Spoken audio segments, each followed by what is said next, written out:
उत्तर प्रदेश में सभी शिक्षक भर्तियों की नैया फिलहाल तो मझधार में दिखाई देती है।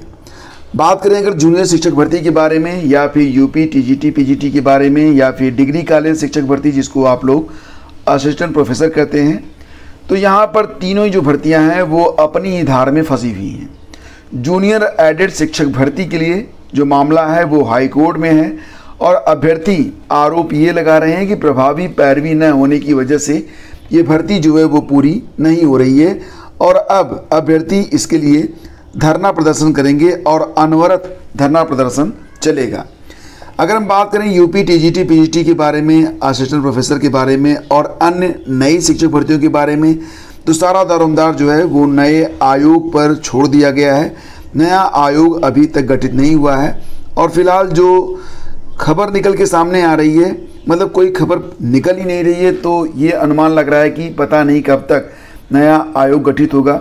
और ये जो भर्तियां हैं टीजीटी पीजीटी की, जिसके लिए आवेदन लिए लगभग 1 साल से ज़्यादा समय हो रहा है, तो ये परीक्षा कब होगी अभी निश्चित तौर से ऑफिशियल डेटा कुछ भी नहीं है, लेकिन अभ्यर्थी यहाँ पर अनुमान लगा रहे हैं कि ये जो परीक्षाएं हैं ये जनवरी फरवरी के पहले नहीं हो पाएंगी क्योंकि कोई उम्मीद इसकी दिखाई नहीं देती है। असिस्टेंट प्रोफेसर की जो परीक्षा है ये भी जनवरी फरवरी में ही होती दिखाई दे रही है, लेकिन जनवरी फरवरी बहुत ही व्यस्त समय रहेगा बिकॉज ऑफ कई सारी परीक्षाएं हैं जो कि जनवरी फरवरी में हो सकती हैं। तो बात करते हैं जूनियर एडेड शिक्षक भर्ती परीक्षा के बारे में। तो अभ्यर्थी जो हैं अब कैंडल मार्च के साथ धरना प्रदर्शन शुरू कर रहे हैं।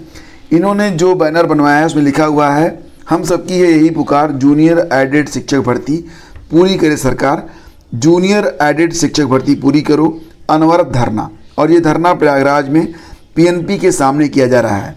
एलनगंज से इलाहाबाद विश्वविद्यालय लाइब्रेरी गेट के सामने तक कैंडल मार्च भी निकाला गया। अभ्यर्थियों का कहना है कि विभाग की तरफ से हाई कोर्ट में प्रभावी पैरवी न करने की वजह से ये भर्तियां जो हैं वो अटकी पड़ी हुई हैं।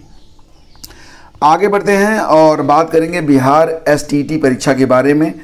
बिहार की जो एसटीटी की परीक्षा हुई उसमें आंसर कीज में कई गलतियां पाई गई हैं। पहली बार सार्वजनिक तौर पर ये बातें बिहार विद्यालय परीक्षा समिति ने स्वीकार की है और उन्होंने उन प्रोफेसर्स के नाम, उन परीक्षकों के नाम भी सार्वजनिक कर दिए हैं जिन्होंने ये क्वेश्चन पेपर तैयार किया था और गलत विकल्प डाले थे। और अब बात ये की जा रही है कि ऐसे जो पेपर मेकर शिक्षक हैं जो पेपर बनाते हैं उनके खिलाफ कार्रवाई भी की जाएगी। और इसी मामले पर सरकार की अनुमति मिली तो 2019 की एसटीटी परीक्षा का नए सिरे से रिजल्ट जो होगा वो जारी किया जा सकता है। तो बिहार विद्यालय परीक्षा समिति की ओर से हाई कोर्ट में जवाबी हलफनामा दायर कर इसकी जानकारी दी गई है। मैं पुनः आप लोगों को बता दूं कि ये जो मामला है ये 2019 की एसटीटी का है। आप जो नई वाली एसटीटी हुई है उसके बारे में ना सोचें।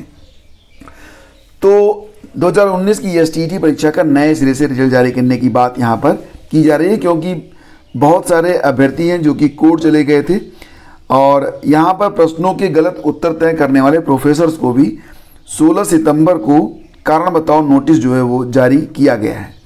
इसके खिलाफ अनुशासनिक कार्रवाई की जाएगी, मतलब जो प्रोफेसर जिन्होंने गलत उत्तरमाला तैयार की है तो उनके खिलाफ अनुशासनिक कार्रवाई भी की जाएगी और फिलहाल उनके नाम भी अब सार्वजनिक कर दिए गए हैं। मंगलवार को प्रकाश चंद्र मिश्रा और अन्य की ओर से दायर रिट पर न्यायमूर्ति अनिल कुमार सिन्हा की एकल पीठ ने सुनवाई की। आवेदकों की ओर से अधिवक्ता रितिका रानी ने कोर्ट को बताया कि राज्य में शिक्षकों की बहाली के लिए बिहार शिक्षक पात्रता परीक्षा आयोजित की गई थी। भौतिकी विषय की परीक्षा 18 अक्टूबर 2020 को हुई थी। तो यहाँ पर कुछ प्रश्न हैं, तो यहाँ पर उत्तरों के जो विकल्प थे वो गलत दिए गए थे। अब फ्रेंड्स यहाँ पर देखिए नाम भी सार्वजनिक कर दिए गए हैं। भौतिकी विषय के उत्तरों का विकल्प बीडी कॉलेज पटना के भौतिकी विभाग के associate professor doctor Harinshu Meeran Singh, वहीं के associate professor doctor PK Verma, Magadh विश्वविद्यालय के associate professor doctor Sanjeev Kumar Pandey, BN Mandal विश्वविद्यालय मधेपुरा के एसोसिएट प्रोफेसर डॉक्टर बुद्धप्री ने तैयार किया था।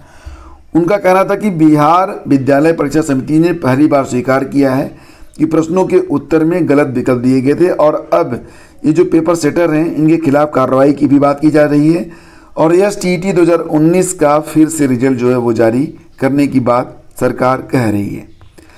बात करेंगे उत्तर प्रदेश में नई आने वाली भर्ती के बारे में। तो उत्तर प्रदेश में आंगनवाड़ी कार्यकर्ता और सहायिका के पद जल्द भरने के निर्देश दिए गए हैं मुख्यमंत्री योगी आदित्यनाथ के द्वारा। तो आंगनवाड़ी कार्यकर्ता के कुल 24,473 पद हैं, सहायिका के 26,007 पद हैं। इन सभी पदों को भरने की बात यहाँ पर की जा रही है। साथ ही साथ मुख्यमंत्री ने आंगनवाड़ी केंद्रों को प्री प्राइमरी की तर्ज पर संचालित करने और किराए पर चल रहे आंगनवाड़ी केंद्रों को खुद के भवन में संचालित करने के भी निर्देश जारी किए हैं। करीब 12,800 आंगनवाड़ी केंद्र हैं जो किराए पर चल रहे हैं। आने वाले समय में आंगनवाड़ी में आपको बड़ी भर्तियां देखने को मिल सकती हैं। खास सब बात ये होती है कि इसमें जो भर्तियां होती हैं वो सिर्फ फीमेल कैंडिडेट के लिए होती हैं, यानी कि सिर्फ महिलाओं को ही इसमें अवसर मिलता है। फिलहाल एक खबर और भी है कि यूपीपीएससी ने कृषि प्राविधिक सहायक के लिए डेटा भेज दिया है। इस बार जो डेटा गया है वो सॉफ्ट कॉपी में तो गया ही है, साथ ही साथ हार्ड कॉपी में भी भेज दिया गया है। यानी कि यूपीएससी के पास अब पूरा डेटा उपलब्ध है और यूपीएससी कृषि प्राविधिक सहायक के लिए विज्ञापन कभी भी जारी कर सकता है। अब कोई अड़चन नहीं है कृषि प्राविधिक सहायक भर्ती के बारे में। फिलहाल फ्रेंड्स, यहाँ पर डाटा भेजे जाने के बारे में देरी हो रही थी, तो कुछ अभ्यर्थी यहाँ पर पुनः यूपीपीएससी गए थे और जब इस बार वो यूपीपीएससी गए तो उनको पता चला, आयोग के जो प्रतिनिधि हैं उन्होंने बताया कि शासन को ईमेल के माध्यम से डाटा प्रेषित किया जा चुका है। मंगलवार को डाटा की प्रमाणित हार्ड कॉपी भी यूपीपीएससी को दे दी गई है। डाटा न भेजे जाने के कारण ही कृषि प्राविधिक सहायक की नई भर्ती फंसी हुई थी। कुल 3,446 पदों का अध्याचन कई महीने पहलों से यूपीपीएससी को मिल चुका है और अब ये जो विज्ञापन है इस पर मतलब आगे कार्रवाई जो है यूपीपीएससी कर सकता है। अब कोई भी अड़चन नहीं है। देखो फ्रेंड्स, आपको बताना चाहेंगे कि पीसीएसजे 2022 के जो असफल अभ्यर्थी हैं उनको भी नौकरी देगा कौन। यूपीपीएससी इसके लिए जो प्राइवेट और बड़ी संस्थाएं हैं तो वहां पर मतलब एक तरीके से सिफारिश करेगा कि आप लोग इन अभ्यर्थियों को जो कि इंटरव्यू तक पहुंचे हैं उनको नौकरी दे सकते हैं और अन्य भर्तियों में भी ये व्यवस्था लागू होगी। यानी कि अगर आप यूपीपीसीएस में या फिर पीसीएसजे में अगर आप इंटरव्यू तक पहुंच जाते हैं तो अगर आप असफल रहते हैं तो आयोग आपका डेटा तैयार करके जो प्रतिष्ठित फर्म हैं उनको भेजेगा ताकि आपको नौकरी मिल सके। तो उत्तर प्रदेश लोक सेवा आयोग पीसीएस परीक्षा की तरह उत्तर प्रदेश न्यायिक सेवा सिविल जज जूनियर डिवीजन जैसी महत्वपूर्ण परीक्षा में साक्षात्कार तक पहुंचने के बाद अचयनित मेधावी अभ्यर्थियों को भी निजी संस्थानों में रोजगार उपलब्ध कराएगा। आयोग ने इसके लिए इच्छुक अचयनित अभ्यर्थियों से आवश्यक सूचनाएं मांगी हैं। अभ्यर्थियों को 20 नवंबर 2023 तक अपने रजिस्टर्ड ईमेल आईडी से आयोग की ईमेल आईडी पर अपने प्रार्थना पत्र प्रेषित करने हैं। इसके तहत अभ्यर्थियों को पीसीएसजे 2022 में अपना अनुक्रमांक, साक्षात्कार तिथि, नाम, पिता या पति का नाम, जन्मतिथि, लिंग, शैक्षिक अर्हता, स्नातक, विधि स्नातक, परास्नातक और पत्राचार का पता और मोबाइल नंबर की जानकारी मांगी है। तो ऐसे अभ्यर्थी जो पहुंच रहे हैं इंटरव्यू तक उनकी प्रतिभा का सम्मान करते हुए ये कदम आयोग ने उठाया है जो कि निश्चित रूप से सराहनीय है।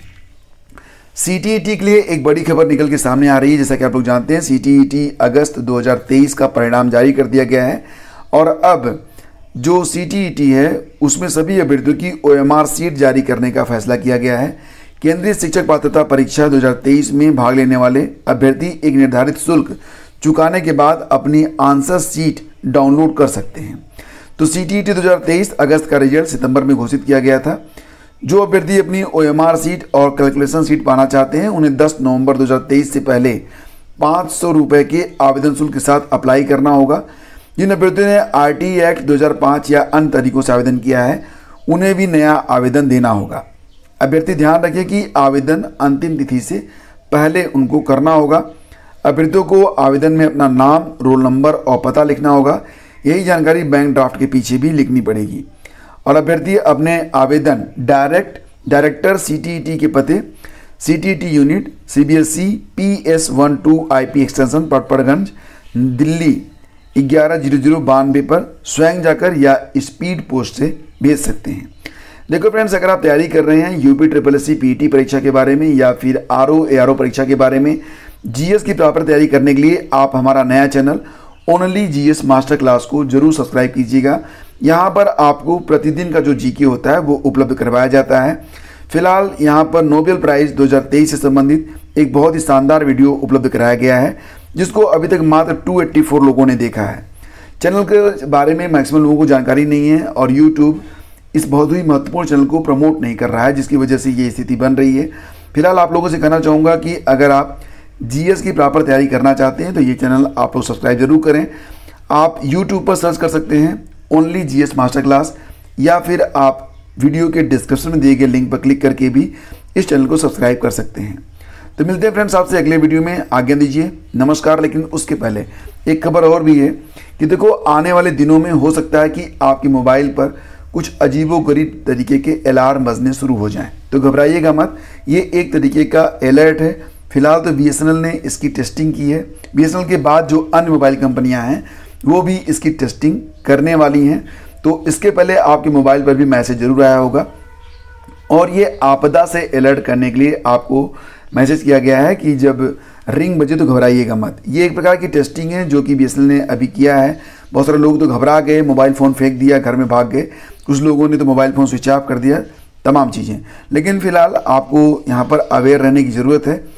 ये क्या है कि आपदा से बचाने के लिए और आपको अलर्ट करने के लिए मोबाइल कंपनियों के द्वारा सरकार का यह एक प्रयास है कि अगर कोई आपदा आ रही है तो आपको तुरंत अलर्ट दिया जा सके। तो फिलहाल आपको डरने की कोई ज़रूरत नहीं है। हाँ, अगर आपको इस प्रकार का कोई अलर्ट आया था या एसएमएस आया है या फिर कोई सिग्नल मिला, आपका मोबाइल फ़ोन बजने लगा, तो आप नीचे कमेंट करके हमें ज़रूर बताइएगा। Thank you so much friends, मिलते हैं आपसे अगले वीडियो में।